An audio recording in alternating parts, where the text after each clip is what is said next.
നമസ്കാരം. മലയാളി വാർത്തയിലേക്ക് സ്വാഗതം.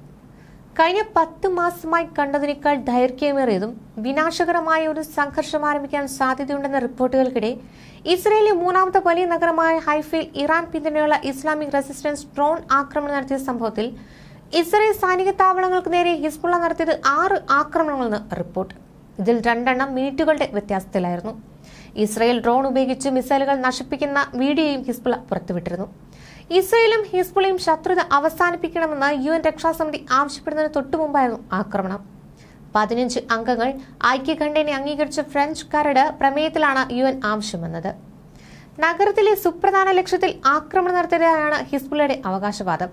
വടക്കൻ അതിർത്തിയിലെ ഏറ്റവും ശക്തമായ പോരാട്ടത്തിന് ശേഷവും ലബനനിൽ ഒരു കര ഓപ്പറേഷൻ ആവശ്യമില്ലാതെ തന്നെ ഹിസ്ബുള്ളയുമായി ഒരു നയതന്ത്ര ക്രമീകരണത്തിലെത്താൻ ഇസ്രയേൽ താൽപര്യം പ്രകടിപ്പിക്കുന്നുണ്ടായിരുന്നു.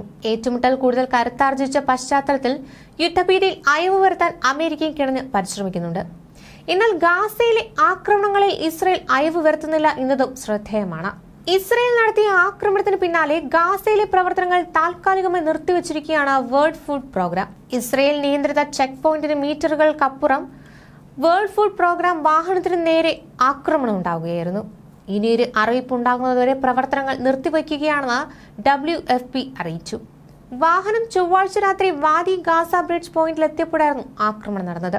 ജീവനക്കാർക്ക് പരിക്കുകളില്ലെന്ന് WFP പുറത്തിറക്കിയ റിപ്പോർട്ടിൽ പറയുന്നുണ്ട്. കൃത്യമായി വേൾഡ് ഫുഡ് പ്രോഗ്രാം എന്ന് രേഖപ്പെടുത്തിയ വാഹനത്തിനു നേരെയാണ് ഇസ്രയേൽ ആക്രമണം നടത്തിയതെന്ന് ഐക്യരാഷ്ട്രസഭ വക്താവ് സ്റ്റീഫൻ ദുജാരിക് പറഞ്ഞു. ഇസ്രയേൽ വെടിവയ്പ് 10 തവണ വാഹനത്തെ ബാധിച്ചുവെന്നും ബുള്ളറ്റുകളാൽ മുൻവശത്തെ ജനലുകൾ തകർന്നുവെന്നും അദ്ദേഹം പറഞ്ഞു. 5 ബുള്ളറ്റുകൾ ഡ്രൈവറുടെ വശത്തും ചിലത് മുൻവശത്തെ ജനലുകളിലുമാണ് പതിച്ചത്. മാനുഷിക സഹായങ്ങൾ അടങ്ങിയ ട്രക്കുകളുമായി ഗാസയിലെ മധ്യപ്രദേശത്ത് പോയിരുന്ന 2 WFP വാഹനങ്ങളിൽ കരയും അബു സലീമിൽ നിന്ന് തിരിച്ചു വരുന്ന വഴിക്കാണ് അപകടമുണ്ടായത്.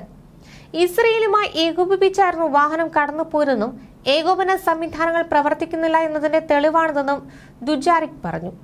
ഇത്തരത്തിലുണ്ടാകുന്ന അപകടങ്ങൾ ഉണ്ടാകരുതെന്ന് ഉറപ്പുവരുത്താൻ ഇസ്രയേൽ സൈന്യമായി പ്രവർത്തിക്കുമെന്നും അദ്ദേഹം കൂട്ടിച്ചേർത്തു. ഈ ആക്രമണം ഒരിക്കലും അംഗീകരിക്കാൻ സാധിക്കില്ലെന്നും ജീവനക്കാരുടെ ജീവൻ അപകടത്തിലാക്കുന്ന അനാവശ്യ പ്രവർത്തനങ്ങളുടെ പുതിയ അധ്യായമാണിതെന്നും WFP എക്സിക്യൂട്ടീവ് ഡയറക്ടർ സിൻഡി McCain പറഞ്ഞു.